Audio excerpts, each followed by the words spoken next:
if you're looking to get started with vibe coding but just don't know where to start, this is your quick start guide. It's going to give you everything you need to get going straight away. It's not going to be overcomplicated. It's not going to show you all the fancy stuff. It's just going to show you the bare minimum that you need so that you can start vibe coding in the next 10 minutes. So just to go through what we'll be talking about, we're going to start with the installing WhisperFlow. So with Claude Code, which we'll be using as well, it's unique in the fact that you just can use natural language to speak to it, and sometimes you can speak faster than you can type, and WhisperFlow allows you to transcribe what you say in real time into text, and that's going to create a voice interaction layer that we need to then start speaking to what we call VS Code, which is the tool that we use to interface with all of the other stuff. So we'll install Claude onto VS Code, and VS Code is basically an IED. You've also got Cursor and Anti-Gravity, which are both forks of VS Code. But just for this example, I don't want to start paying for subscription, so VS Code is where we're going to go. Obsidian is going to be where you can view the content or the output in a format that's just friendly to the eye. We're going to install the Claude Code extension, so you'll need a Claude subscription, and we're going to connect it to GitHub. GitHub is what you use to just have your code base or what you build live on the cloud. And the benefit of GitHub is that you can create kind of save points along your coding journey, so that if you make any mistakes, you can revert back to the latest or last save point. Google Drive is what we use to just keep your assets in the cloud, because the great thing about vibe coding is you can create documents and Word documents that you can use for content purposes, such as maybe a LinkedIn article or a post that you want to generate or an email, and you can have that in live format to be used elsewhere. We're going to create a basic Claude skill. So this Claude skills are basically repeatable actions that you can use day in, day out. And we're going to build something that just researches a person. So if you have a sales call or a client call or maybe a customer call and you just want to do a bit of background research on them before you jump into the call, that's what we're going to create, because it's just simple to get you up and started. And then we're going to launch and test it. So here we are, ready to vibe code.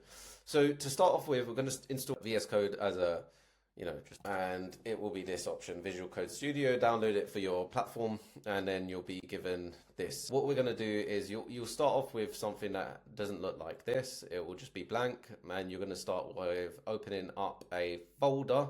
So we're going to open a new folder, and we're going to call this New Claude. And this is where you're going to start. You can save this to the Google Drive, so it's accessible on the cloud. In this instance, I'm just going to create it just on the desktop. We're going to trust the author because it's going to allow us to start coding. And then we're going to make our way to the extensions. Here, the extensions you're going to want to install is one Claude Code, which is this one here that's got 3 million views, and then GitHub. You need a GitHub account, so please sign up for that. It's pretty straightforward. You just sign up using your Google Mail or whatever you want to install it with, and you'll just enable it on this workspace, right? Now you've got these two things installed, you'll go back to your folder. So you've got new Claude here. And what you're going to want to do is click this little button here. So this opens up your Claude Code terminal. This is where you're going to speak to Claude. In the first instance, when you open it up, it's going to ask you to sign up or to attach your account. So there'll be option number 1. It will say sign into your Claude account. You'll click 1. It will open up a web browser and you'll just sign up, and then it will bring you back here, and then you'll be ready to start using Claude. So because we're opened in this folder, so this is our new Claude, this is where all of our documents are going to be created. So the first thing we're going to want to do, and again, I've installed WhisperFlow. So WhisperFlow will allow me to just double tap my world icon and start speaking to the terminal or to Claude. And I'm going to say, hey, I want to create a Claude.md file. It tells you a bit about myself. So I'm the founder of Inonda, and I help companies build buyer credibility by interviewing buyers in their marketplace, creating content that is distributed to other decision makers that they want to get in front of to start the conversations that will attract new accounts and new clients onto their business. We've been working with over 275 plus clients over the last 8-9 years. So what we're doing here is just creating what is a Claude.md file. This is the file that Claude reads first whenever it's doing stuff. So it kind of gives it memory on who you are. Otherwise, it doesn't have that memory. and you'd have to start from scratch every single time. So you basically just want to give it a bit of context as to who you are so that it can be more relevant in creating things for you. So you might create different instances and you might want different Claude.mds based on what you do, because it might be a myriad of different things. But in this case, this is what I'm going to create. So here's the Claude.md. It tells you a bit about what we do. Again, this is editable, so we could edit it here, and then when I go to close it,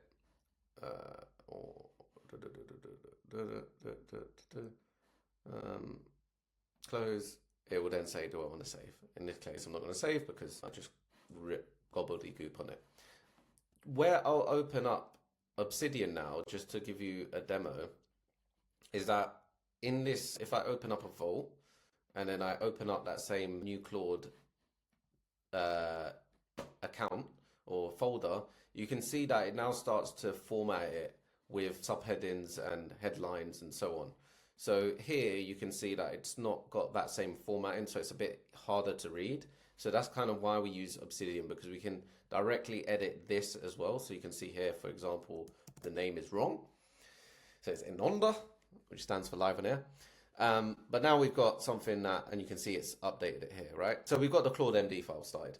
You're pretty much set up at this point, but what we want to do is start building skills. Skills are things you can call upon so that you can create kind of like an automated sequence of actions that you can then reference and reuse. So this is a good time to start thinking, what are the things that I do day in, day out that is repetitive, that would be good if I could just reach out to Claude and have it do it for me. One of those things for myself is when I'm researching prospects, so I can just ask Claude to help me with that. Hey Claude, so I want to create a Claude skill that researches prospects I'm about to have a sales conversation with. So I want to look at their LinkedIn profile, their company page, and just align it with us as an organization. So please read the Claude.md file to understand who we are, so that you can create a research one-pager document that will be listed in a research folder, so that I can use that before my sales meeting to understand my prospect in detail. So look out for things like if they've been funded, if they've been acquired, if there's been company headcount, what their product is, who they sell to, and anything that has been posted by the individual that I'm about to speak to in detail. And I'm going to send over an email as an input. That will be the way that I will share who needs to be researched. So now this is going to create a Claude skill. So it's going to create in here a skill that I can use to repeatedly every time I've got a meeting. So rather than having to say all of this every single time, it's going to be one command line away. You can get it to the point where you connect this to APIs, you can launch campaigns, you can connect it to other portals or information or databases that you have. So in this instance, I could get it to the point where it actually tapped into and logged into Companies House API. It could go into any other data providers that would have all the access to more information about the company, and it would go into more depth on research. But in this instance, I'm not doing that because it's going to take too long. I just want to create a basic research skill. So here you can see the skill has been created. So if we go into Claude, we've got skills research MD, and we've got their research file. So I should be able to say now, hey Claude, can you use the research skill to research Lex at inonda.co.uk?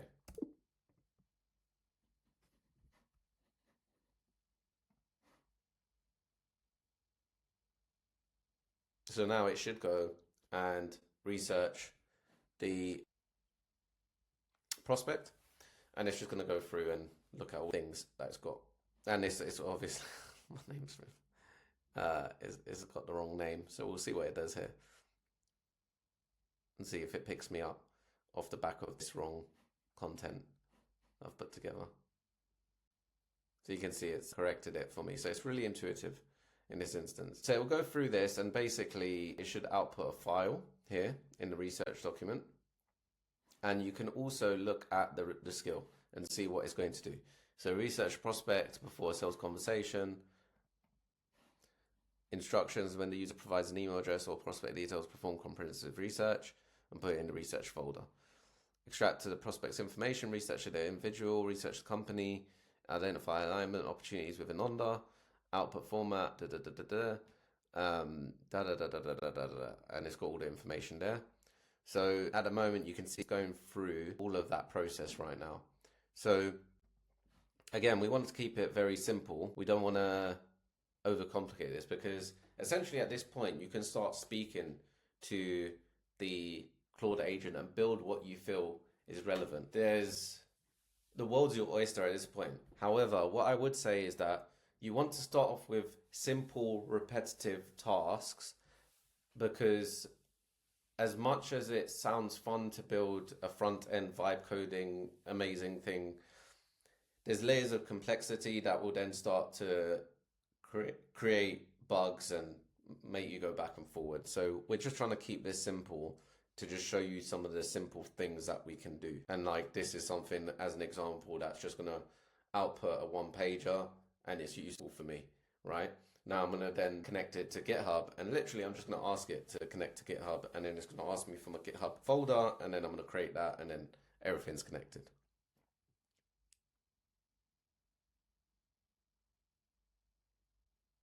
So it's doing some deep research here because it's going through. So here you can see, and again, if I go to the Obsidian, it will be here under research in live time, and then I can see it's far more better laid out. So it's founder of on the market, he described himself as an ex-door-to-door salesperson. So it's grabbed some really interesting stuff. Italian live on air and on to radio as the first form. It's crazy how it picked this all up from me. Bootstrap, no external funding, to privately held, key team. And it's giving me information based on them.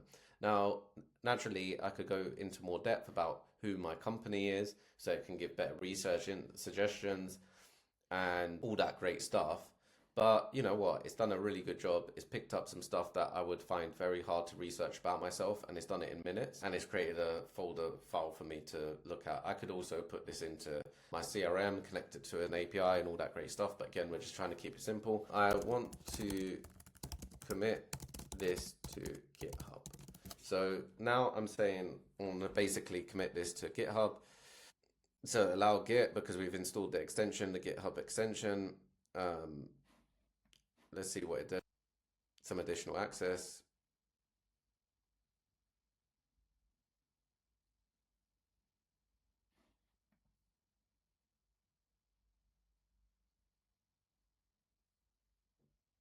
So I believe it's just committing it straight away because I've already connected this all up. But once you've, oh look, yeah, create a new repo.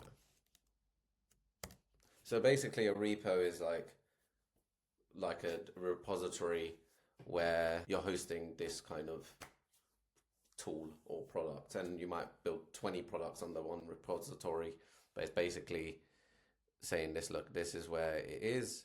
So if I go into here, it's now got all of that I've created here. And then anytime I want to save my work, I can just say commit to GitHub, and then it will do commit, and it will update the GitHub. And the GitHub will have save points, so it will show updates and releases. So there'll be like, if I work on it tomorrow and I update it, I can refresh it to yesterday or to tomorrow, whatever you want to do with it. But that's essentially, it's just, think about it like a memory card. I don't know if you've ever played PlayStation, but you have the memory card and you have a save state, and you're just save state of where you are. Because what can happen with great opportunity that Claude Code enables is you can go way off into the wrong direction and realize, hey, I've just messed up a lot of what I coded. I need to go back a step. And that's where this becomes extremely helpful.